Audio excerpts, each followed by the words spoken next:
எதிர்வரும் 25ஆம் திகதி இரவு சேத்தமிழ் புகழ் ஜீவன், இந்திரஜித், கில்மிஷா, அக்ஷயா கலந்து சிறப்பிக்கும் இசை நிகழ்ச்சி மற்றும் பல்சுவை உணவு விருந்து மிருசுவில் மேங்கோ மென்சனில். வணக்கம். செய்தி வீச்சு உங்களை வரவேற்றுக் கொள்கிறது. இன்றைய செய்தி வீச்சிலும் இலங்கை மற்றும் உலக நிலவரங்கள் காத்திருக்கின்றன. முதலில் வழமை போல இலங்கை தீவு பக்கம் பார்வையை திருப்பலாம்.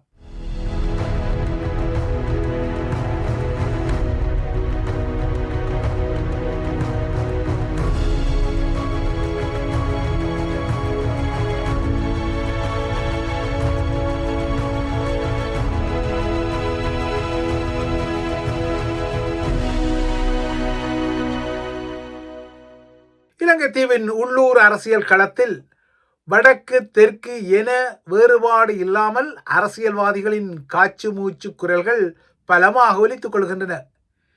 இந்த குரல்களில் தையட்டி விகாரியை இடிப்பதற்கு முன்னர் நல்லூர் ஆலயத்தையும் யாழில் உள்ள கிறிஸ்தவ தேவாலயம் ஒன்றையும் உடைக்க வேண்டும் என்ற சுயேட்சை கிளாடியேட்டர் தமிழ் எம்பியின் குரலும் அடங்கியிருந்தது. முன்னர் ஒருமுறை நல்லூர் ஆலயத்தை இடித்துவிட்டு அந்த இடத்தில் ஒரு கழிவறையை கட்ட வேண்டுமென அருண் சிர்தாத் போன்ற தமிழ் தேசிய எதிர்ப்பாளர்கள் குளறி வைக்க, இப்போது தையிட்டிக்கு முன்னர் நல்லூரை இடிக்க வேண்டுமென பிரித் நூல் கட்டிய தமிழர் தான் என தன்னைத்தானே பெருமையாக சொல்லிக்கொள்ளும் கிளாடியேட்டர் எம்பியின் குரலும் புதிதாக வந்துள்ளது.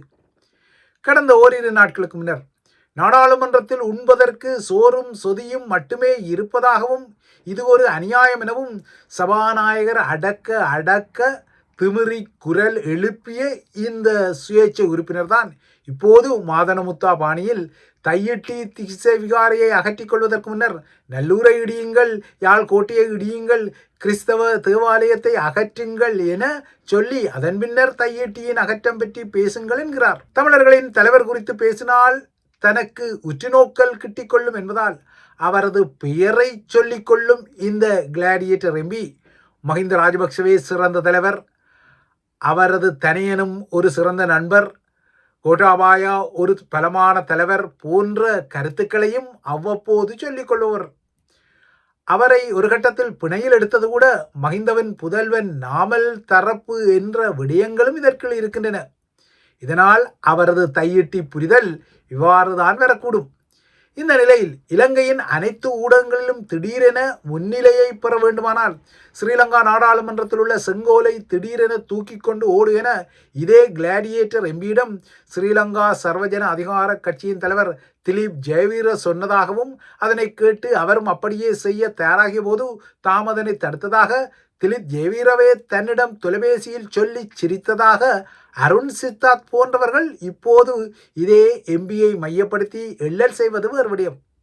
இவ்வாறான அலப்பறைகளுக்கு மத்தியில் தையிட்டி திஸ்ஸ விகாரைக்கு அருகே நேற்று இடம்பெற்ற ஸ்ரீலங்கா காவல்துறையின் அதீத பலப்பிரயோகம் மற்றும் யாழ் சிவகுரு ஆதீன முதல்வர் வேலன் சுவாமிகள், வலிகிழக்கு பிரதேச சபையின் தவிசாளர் தியாகராஜா நிரோஷ், வலிவடக்கு பிரதேச சபையின் உறுப்பினர்கள் என 5 கைது செய்யப்பட்ட சம்பவங்கள் தொடர்ந்தும் அதிர்வலைகளை உருவாக்கி வருகின்றன.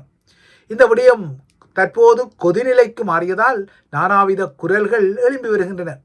இதற்கிடையே கைது செய்யப்பட்ட பின்னர் சுயஈனத்துக்கு உள்ளான வேலன் சுவாமி யாழ் போதனா வைத்தியசாலையில் நேற்றிரவு அனுமதிக்கப்பட்ட சம்பவமும் நடந்த பின்னணியில் தையிட்டி குரல்கள் ஒலித்துக் கொள்கின்றன. இவ்வாறான ஒரு குரலில்தான் இந்த பிரச்சனைக்கு விரைவில் தீர்வு வழங்கப்படும் என குறிப்பிட்டுள்ள அனுரவின் பௌத்த சாசன மற்றும் மத விவகாரங்களுக்கான அமைச்சர் சுனில் செனவி, தையிட்டி விகாராதிபதிக்கு பௌத்த கலாச்சாரத்தின் அடிப்படையில் வழங்கப்பட்ட சான்றிதழில் அரசியல் இல்லை என சொல்லி அரசியல் செய்தார். ஏனெனில் தையிட்டி விகாரை என்ற குறியீடு வெறும் மத மற்றும் காணி ஆக்கிரமிப்புகளுடன் தொடர்புபடும் ஒரு விடயத்துக்கு அப்பால் அது தமிழ் மக்களின் பூர்வீக இருப்பை சிதைக்கும் கொழும்பின் தூரதர்சனம் கொண்ட திட்டமிட்ட இன ஒடுக்குமுறை திட்டத்தின் ஒரு பகுதி என்பது வெளிப்படையான ஒரு விடயம். இதற்கு அப்பால் தமிழர்களின் தையிட்டியை மையப்படுத்திய குரல்கள் பௌத்த மத எதிர்ப்பு சார்ந்த விடயங்களும் அல்ல. அப்படி பார்த்தால் வடக்கு கிழக்கில் உள்ள பல விகாரங்களின் முன்றல்களில் தமிழர்கள் எதிர்ப்பு போராட்டங்களை தினசரி நடத்தி கொள்ள வேண்டும். ஆனால் அவ்வாறான யதார்த்த நிலைமை இல்லை. ஆனால் தையிட்டியில் தனியார் காணிகளில் அடாத்தாக படைத்துறையின் ஒரு நிர்மாணம் பின்னர் விகாரை என பெயர் சூட்டப்பட்டு இப்போது அதற்கு மத விடயத்தில் உரித்து கோரி கொழும்பு அடம்பிடிப்பதுதான் பேரினவாதத்தின் ஒரு கூறு என்பதும் புரிதலுக்குரியது. இதற்கு அப்பால் தையிட்டி விகாரையை சுற்றியுள்ள இடங்களில் பௌத்தர்கள் எவரும் பூர்வீகமாக வசிக்காத நிலையில் இது ஒரு அடாத்து நிர்மாணம் என்பதை இந்த யதார்த்தமே சொல்லிக் கொள்கின்றது. இதேபோல இந்த தையிட்டி விகாரை பிரச்சனையில் தமிழர்களின் அரசியல் முகங்களும் முற்றாக அரசியல் செய்யாமல் இல்லை. இதுவரை தையிட்டி விகாரையில் அதனை எதிர்க்கும் ஒரு தரப்பாக கஜேந்திரன்களின் தமிழ் தேசிய மக்கள் முன்னணி இருந்தது. ஒவ்வொரு பௌர்ணமி தினத்திலும் அண்மைய மாதங்களில் அது போராட்டத்தை நடத்துவதும் வெளிப்பட்ட ஒரு விடயம். இப்போது அவர்களின் அணி பாக்கு நீரணையின் அக்கறையில் என்ற நேரத்தில் நேற்றைய போராட்டங்கள் நடந்திருப்பதையும் அவதானித்துக் கொள்ள வேண்டும். உள்ளூரில் வடக்கு தெற்காக இவ்வாறான அரசியல் காட்சி மூச்சுக்கள் தொடர இலங்கையில் பெரியண்ணரின் அயலவருக்கு முன்னுரிமை கொள்கையா, அதாவது நேபர்ஸ் ஃபர்ஸ்ட் என்ற கொள்கையா, அல்லது அமெரிக்காவின் 2.0 ட்ரம்பின் அமெரிக்கா ஃபர்ஸ்ட் எனப்படும் அமெரிக்காவுக்கும் முன்னுரிமை இலங்கைக்கும் அது பொருந்தும் என்ற திட்டமா, அதுவும் இல்லை என்றால் நண்பேண்டா பாணியில் சீனாவுக்கும் இலங்கையில் முன்னுரிமையா என்ற போட்டிக்களம் தீவிரம் அடைவதை வெளிப்படுத்தும் ஆதாரங்கள் முக்கியமான பயணங்கள் ஊடாக பளிச்சிடுகின்றன. இதனை இன்று ஸ்ரீலங்காவுக்கான புதிய திட்டங்களுடன் கட்டுநாயக்காவில் தரையிறங்கும் இந்திய வெளியுறவு அமைச்சர் ஜெய்சங்கர் குழுவின் பயணமும் நிரூபிக்கின்றது. இந்த குழு நாளை வரை கொழும்பு அஜெண்டாவில் இலங்கையில் தங்கியிருக்கும். இதேபோல நாளை சீனாவிலிருந்து பறந்து அதே கட்டுநாயக்காவில் தரையிறங்கும் சீன உயர்மட்ட ஜாவோலஜியின் பயணமும் இதனை ஒத்த ஒரு கருத்தியலை நிரூபிக்கக்கூடும். தித்வா சூறாவளி தாக்க இலங்கையை மையப்படுத்திய இந்த இந்தோ சீன சடுகுடு இடம்பெறும் நேரகாலம் ராஜதந்திர வட்டாரங்களின் கவனத்தை அதிகமாக இருக்கின்றது. இந்திய பிரதிநிதியும் சீன பிரதிநிதியும் ஒரே நாளில், அதாவது நாளை ஸ்ரீலங்கா அரசு தலைவர் அனுரகுமாரை சந்தித்து பேசுவது இந்து மாகடலில் இலங்கையை மையப்படுத்தி இரண்டு சக்திகளும் எவ்வாறு போட்டியிடுகின்றன என்பதையும் வெளிப்படுத்தும். அதேபோல இலங்கை இந்த இரண்டு சக்திகளுக்கும், அதாவது இந்தியாவுக்கும் சீனாவுக்கும் தேவை என்பதையும் இந்த நகர்வு குறியீடாக காட்டுகின்றது. இதேபோல டொனால்ட் ட்ரம்பும் இலங்கை குறித்த தனது ராஜதந்திர நிலைப்பாட்டை 2.0 நிலைக்கு மறு வடிவமைப்பு செய்வதற்குரிய புதிய ஆதாரங்கள் வருகின்றன. அந்த வகையில் இலங்கை உட்பட 29 நாடுகளில் ஜோ பைடன் கால ராஜதந்திரிகளை தூக்கும் டொனால்ட் ட்ரம்பின் திட்டங்கள் பகிரங்கமாகியுள்ளன. இனிமேல் தனது அமெரிக்கா ஃபர்ஸ்ட், அதாவது அமெரிக்காவுக்குத்தான் முன்னுரிமை என்ற விடயத்தில் முழுமையாக ராஜதந்திர பணியில் உழைப்பவர்களுக்கே ராஜதந்திர பொறுப்புகள் என ட்ரம்ப் நிற்பதால் இலங்கையில் இதுவரை ஜூலிசங் வெளிப்படுத்திய திட்டங்களை விட ஸ்ரீலங்காவுக்குரிய புதிய அமெரிக்க தூதராக அடுத்த வருடத்தில் ஜூலிசங்கின் இடத்திற்கு பதவியேற்கவுள்ள டொனால்ட் ட்ரம்பின் தெரிவான எரிக் மேயரின் திட்டங்கள் வலுவாகவே இருக்கும் என்பதும் புரிதலுக்குரியது. அண்மையில் அமெரிக்க செனட்டின் வெளியுறவு குழுவின் முன்னிலையில் தோன்றிய எரிக் மேயர் தனது இலங்கை மிஷன் குறித்து கூறியபோது இந்திய பெருங்கடலில் சீனாவின் விரிவடையின் செல்வாக்கை எதிர்கொள்வதில் தனது கவனம் இருக்கும் என குறிப்பிட்டிருக்கின்றார். உலகின் மிகவும் பரபரப்பான கப்பல் பாதைக்கு அருகில் இலங்கை தீவு இருப்பதால் அது அமெரிக்காவின் மூலோபாய நலன்களின் மையப்புள்ளியாக இருப்பதாகவும் அவர் குறிப்பிடுகின்றார். அதாவது இந்தோ பசிபிக் இனிமேல் தனியே இந்தியா சீனாவுக்கு மட்டுமல்ல அமெரிக்காவுக்கும் முக்கியமானது என்பதைத்தான் இந்த கருத்துக்கள் தெளிவாக புலப்படுத்தியிருக்கின்றன. இந்த மிஷன்களில் பேரழிவுக்கு உள்ளான இலங்கைக்கு உதவுவது என்ற திட்டங்கள் பொத்தாம் பொதுவாக இருந்தாலும் உருமறைக்கப்பட்ட ஆதாயங்களும் அதற்குள் உள்ளுடனாக உள்ளன.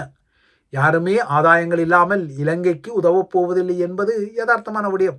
ஏன் இப்போது கூட இலங்கை தீவின் அவசர நிதி கோரிக்கைக்கு சாதகமாக பதிலளித்து அனுர அரசாங்கத்துக்கு 200 மில்லியன் அமெரிக்க டாலர் என்ற புதிய கடன் தொகையை வழங்கிய அனைத்துலக நாணய நிதியமான IMF கூட இந்த கடனில் சில உருமறைக்கப்பட்ட வட்டி வீதங்களை செருகியுள்ளதான புதிய தகவல்கள் வருகின்றன.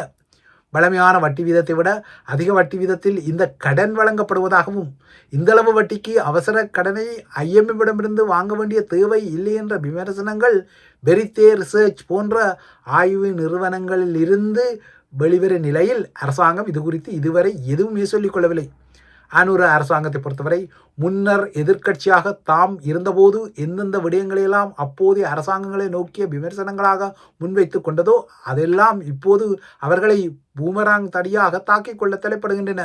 தித்வா சூறாவளி அனர்த்தம் முடிந்து 1 மாத காலம் ஆகியும் இந்த மாத இறுதியில் அந்த 1 மாத காலம் கடக்கு நிலையில் வெள்ளத்தால் பாதிக்கப்பட்ட வீடுகளை சுத்தம் செய்வதற்கென அரசாங்கத்தால் அறிவிக்கப்பட்ட அவசர நிதி கொடுப்பனவு கூட இன்னமும் பல இடங்களில் கொடுத்து முடிக்கப்படவில்லை என செய்திகள் வருகின்றன.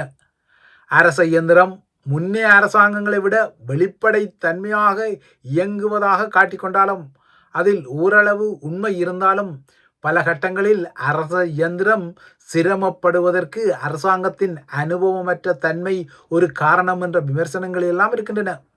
அதாவது அனுரகுமார திசாநாயக்கா என்னதான் ஜனரஞ்சகமான அறிவிப்புகளையும் வார்த்தையால அறிவிப்புகளையும் நாடாளுமன்றங்களில் வெளியிட்டு நிவாரண அறிவிப்புகளையெல்லாம் அடுத்தடுத்து வெளியிட்டாலும் அந்த நிவாரண அறிவிப்புகளின் நடைமுறை சாத்தியங்கள் நடைமுறையில் அடிவாங்குவதான விமர்சனங்களும் தொடரத்தான் செய்கின்றன. இதனால்தான் நிலச்சரிவுகளில் புதையுண்டவர்களின் உடலை எச்சங்களை கண்டுபிடிக்க உதவுமாறு மோப்ப நாய்களின் அணியொன்றை ஐரோப்பிய ஒன்றியத்திடம் இப்போது ஸ்ரீலங்கா அரசாங்கம் கோரிக்கொள்கிறது. பேரழிவுக்கு பின்னர் மோப்ப நாய்கள் சகிதம் களம் இறங்கிய இந்திய மீட்பு அணிகள் உட்பட்ட பல நாடுகளின் மீட்பு அணிகள் மீண்டும் தமது மோப்ப நாய்களுடன் தமது சொந்த நாடுகளுக்கு திரும்பிவிட்டதால் இலங்கையில் நிலச்சரிவில் பலியானவர்களின் உடல் எச்சங்களை கண்டுபிடிக்க முடியாத ஒரு அவல நிலை தொடரும் பின்னணியில்தான் பேரழிவுகளுக்கு பின்னர் மனித எச்சங்களை கண்டுபிடிக்க தங்களது சிறப்பு முகர்வு உணர்வை பயன்படுத்தி கொள்ளும் சிறப்பு பயிற்சி பெற்ற மோப்ப நாய்கள் அதிகமாக ஐரோப்பிய நாடுகளிடம் இருப்பதால் அந்த மோப்ப நாய்களை தந்து உதவி நிலச்சரிவுகளுக்கு கீழ் உள்ள மனிதர்களின் உடலங்களை மீட்க உதவுமாறு அரசாங்கம் ஐரோப்பிய ஒன்றியத்திடம் கோருகின்றது. என்னதான் 6 அடி கம்பத்தில் ஏறி வித்தை காட்டினாலும் வெளிநாடுகளின் உதவி இல்லாமல் இலங்கையை மீட்டுக்கொள்ள முடியாது என்ற யதார்த்தத்தை தற்போது அனுரகுமார அரசாங்கம் உணரும் நிலையில் இலங்கையை புதிய சவால்களும் விரட்டுவது ஆதாரப்படுகின்றது. இவை இலங்கையை மையப்படுத்திய விடயங்கள். அடுத்து உலக நிலவரங்களை நோக்கிக் கொண்டால் வெனிசுலா மீதான அமெரிக்காவின் இறுக்கமான நகர்வுகள் உட்பட்ட பூகோள அரசியல் அபாயங்கள் மற்றும் பதற்றங்கள் நீட்சி அடைய அனைத்துலக முதலீட்டாளர்கள் தங்கத்தின் மீதான தமது பார்வையை அதிகமாக திருப்புவதால் இன்று உலக சந்தையில் தங்கத்தின் விலை 1 அவுன்ஸ் $4,383 என்ற வரலாற்று உச்ச சாதனைக்கு நகர்ந்துள்ளது. இது கடந்த அக்டோபர் மாதத்தில் தங்கத்தின் விலையில் ஏற்பட்ட வரலாற்று உச்ச சாதனையின் முறியடிப்பு நிலையாகும்.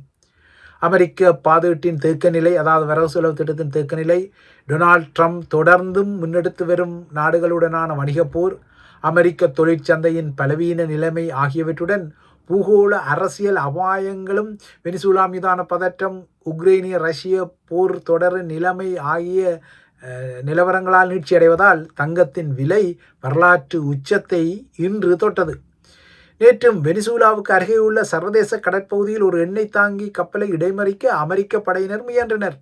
பெல்லா 1 என பெயரிடப்பட்ட இந்த கப்பல் மசகு எண்ணெய் எடுக்க வெனிசுலா நோக்கி பயணித்த நிலையில் அமெரிக்க கடலோர காவல் படையின் துருப்புக்கள் குறித்த கப்பலில் ஏறுவதற்கு முயற்சிகள் செய்த போதிலும் கப்பல் தொடர்ந்தும் பயணித்து வருவதாக தெரிகின்றது. இந்த கப்பலை தற்போது அமெரிக்க கடலோர காவல் படை தீவிரமாக பின்தொடர்ந்து வருகின்றது. எந்த வேளையிலும் இந்த கப்பல் மடக்கப்படலாம் என தெரிகின்றது. அமெரிக்காவுக்கும் வெனிசுலாவுக்கும் இடையிலான பதற்றங்கள் அதிகரித்து வரும் நிலையிலும் ஏற்கனவே 2 எண்ணெய் தாங்கி கப்பல்கள் அமெரிக்காவால் அதிரடியாக கைப்பற்றப்பட்ட நிலையிலும் இப்போது தொடர்ந்து 3வது கப்பலை அது துரத்தி வரும் நிலையில்தான் பூகோள அரசியல் பதற்றங்களால் தங்கத்தின் விலையும் வரலாற்று உச்சத்தை எட்டியுள்ளது. இவைதான் ஐபிசி தமிழின் செய்தி வீச்சு. தொடர்ந்தும் ஐபிசி தமிழுடன் இணைந்திருங்கள்.